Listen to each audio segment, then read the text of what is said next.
The cone of uncertainty is so large right now. Part of the reason why so many millions right now are in the crosshairs. What will Irene do ultimately? Most people trying to get out of her way.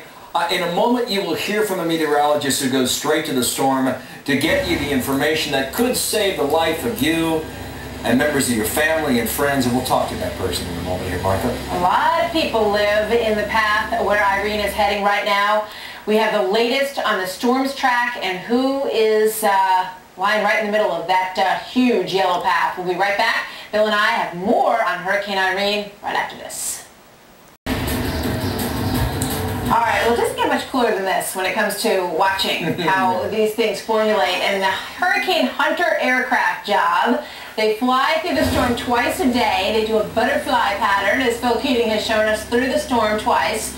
Fox News is going along with one of the rides on an up-close look at the eye of the storm. Paul Flaherty is a flight meteorologist with the National Oceanic and Atmospheric Administration, also known as NOAA. He joins us on the phone. Paul, good to have you with us.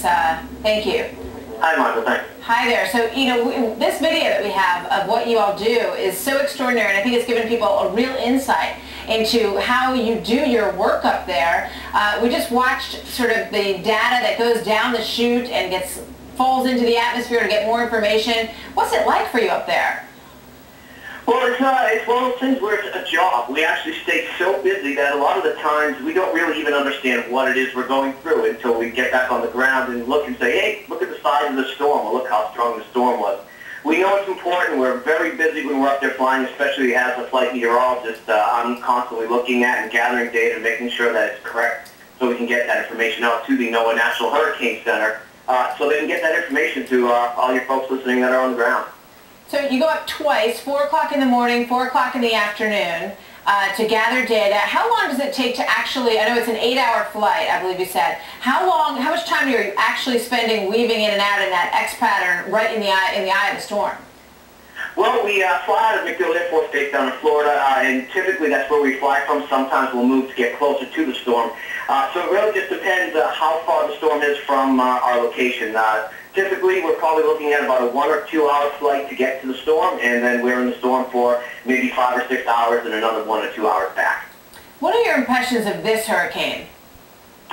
Well, I'll tell you, looking at this has always been a very large storm, and I was just commenting earlier, looking at the satellite imagery on the storm, and I have family that's both in South Carolina and New Hampshire. People in both of those states can go outside right now and look up, and they'll both see clouds that are associated with the system. So it's an incredibly large storm, and that even if the winds don't reflect a single peak wind of a lot of or strong winds, there's a lot of power with this type of storm this size.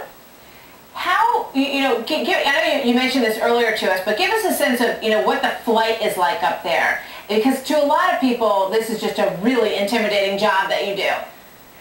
Well, it's certainly not a job for anybody. I would definitely say that. And even sometimes those of us who fly kind of question what we're doing up there. But typically speaking, the line that I tell people is if you imagine how bad you think it might be, I can almost guarantee you it's not that bad. However, when it does get bad, it's probably even a little bit worse than you expect. And there's a couple of times you'll take a few jolts or a few drops and you'll kind of hold your breath for a few seconds. But we don't have time to react to it. We just have to get back to work and keep making sure we're getting the information out. Boy, these pilots must be just incredible.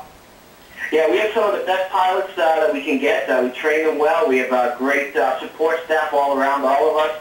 And we train people to be as safe as we can. And that's all we try to do is get out there and do the job. And the whole purpose is to make sure that people get out of the way when the emergency managers let them know. And I was happy to hear the report earlier that the New Yorkers are listening to you. Yeah, so much of it all goes back to your work and the ability to tell everybody what's out there, which just simply didn't exist in years gone by. So we thank you very much for everything you do, Paul. Good to talk to you again. Thanks very much. Thank you very much. It's not easy to do, right? It makes a great point.